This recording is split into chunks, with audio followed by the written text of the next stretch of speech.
have a start and an end. So And you want me to do it all at one, or do you have to wait? just do a straight line up and down first. Band-aid. God. Yep. Yep. And then pull straight down. There you go. Line up that line with your score line. And just squeeze it. What, so he can see? So you can see. There you go. So now you would just keep working away at it. And at what point do you stop doing this and then start grinding? You try and get like within an eighth? Oh no, you get right to the edge of that paper. Oh, Because if you're in my class, I will make you do it over.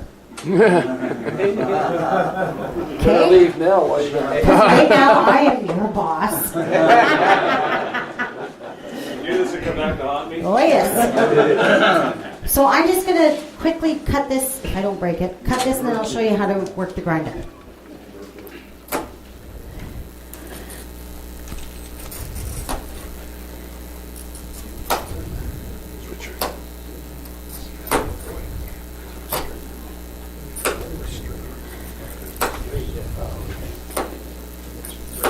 So I'm going to use my nippers. And again, just nip away until you're close as possible to the edge of that paper. There you go. Or else I'll make you redo it.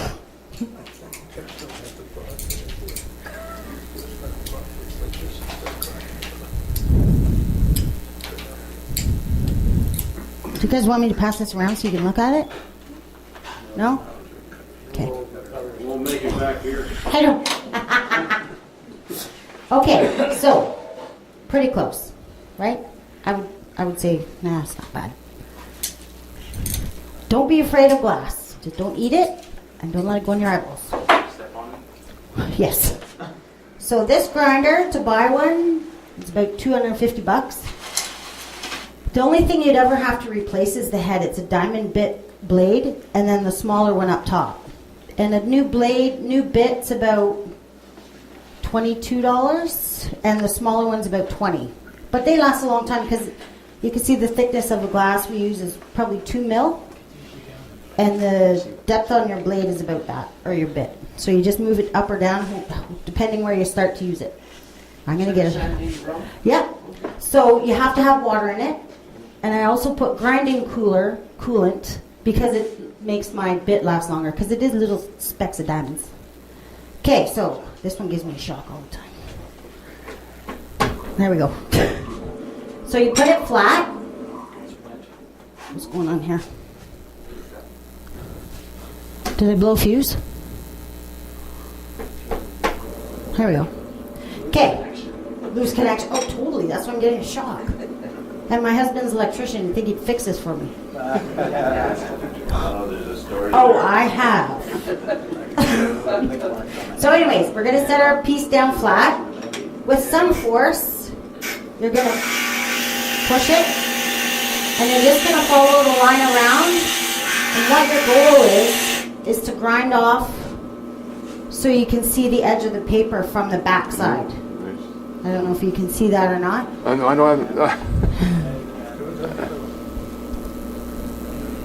I'm not a movie star.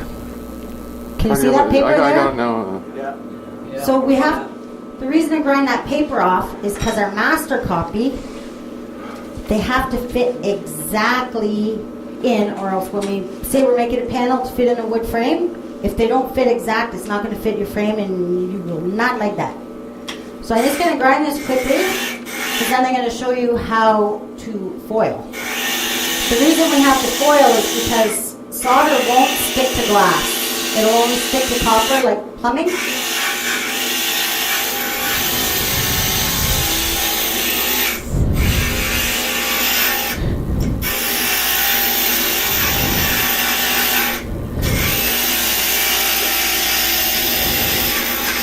The question was, does this sponge wick up water? And the answer is yeah, because we have to have it wet at all times. You got a rake. So now this is all ground. You can run your finger around it. It will not cut you. Any problem with the grinder dust grinder? No, because there's water. So the water then underneath this grid is like a sludge. And it's not airborne at all. So I got my piece. I'm going to pretend it fits on my pattern because I didn't do a proper job. So kind of like that. I don't know if you can see it. Yeah, good. Yeah? Keep it down. Okay. Yeah. Oh, professional cameraman. Look at that. Should be in Hollywood. Is it? No, Nice. yeah, right. Yes. Do you ever wear gloves? No, sir. Too hard to work with. It is. Yeah, you can't feel the pressure or the... Yeah, I never wear gloves. I should, because I've had a few cuts. I go through a lot of Band-Aids, yes. I've had stitches a couple times. Well, that's okay. So this is a copper foil. What we're using is a 7/32 with a black back. Now, black back meaning... I have my fingernails. I don't have any. Typical girl, right? No. Black back. It's sticky. There's also copper back and silver back. Now, the reason we use different colored backing is because depending on what kind of solder you're going to use. For instance, you put black back on clear glass. You can see the tape through it. So if your tape isn't even, you will see the black tape. And if you have silver solder, it will look like crap. So you have to have silver back tape to match your silver solder. Make sense? Yeah? Oh, good for me. Yes. I'm not a teacher. But I'm having fun. So to put your tape on, like I was saying, you have to have this tape because solder will not stick to glass. We use a 60-40 solder, which is 60 tin, 40 lead, 40% lead. And I forgot it. I have a fume trap that I use in the shop, which has a charcoal filter, so I'd put it in front of me as I'm soldering because lead is not good for you. And it sucks in the fumes and charcoal filters it. But I forgot it. I'm going to get Alzheimer's now. So anyways, we center the glass on the tape and just wrap it around and overlap it about 1/8 of an inch. Then all you do is rip it. We take this other handy tool we call a fid. This is important. You have to make sure that tape is stuck onto your piece, or else after you solder it and wash it, your piece will fall apart. And we don't want that. So when we make stained glass for people, we charge it by the foot. So say somebody wants a panel that is, I don't know, say 12 by 24, 12 inches by 24, we charge $110 a square foot. So what's that, $300? I suck at math. Come on, 12, how many square feet is it, 12 by 24? Two. So it'd be between $200 and $250. And that's regardless of how intricate it is? If it's more intricate, say okay.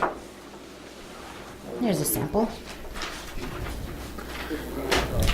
Lots of pieces in this grape. So now you know each piece in a stained glass piece is cut, grinded. You're probably touching it about 5 times. So this piece would probably be 125 a square, whereas this one would be 110 a square. Yes? Okay, we got the culprit. Have some movie start. Oh. Shame. So, after we scrub down the edges, we have to flip over the other side. So we call that feathering it down. And once we're done that, we set it on a solid surface. Can you see? And Yeah. not really? Yeah, good. Good? That's good, yeah. Okay. And we just smooth it out. Make sure it's stuck on nice and good. Nice and good. Good English. I guess I need another piece to solder to. We're going to make an abstract piece today.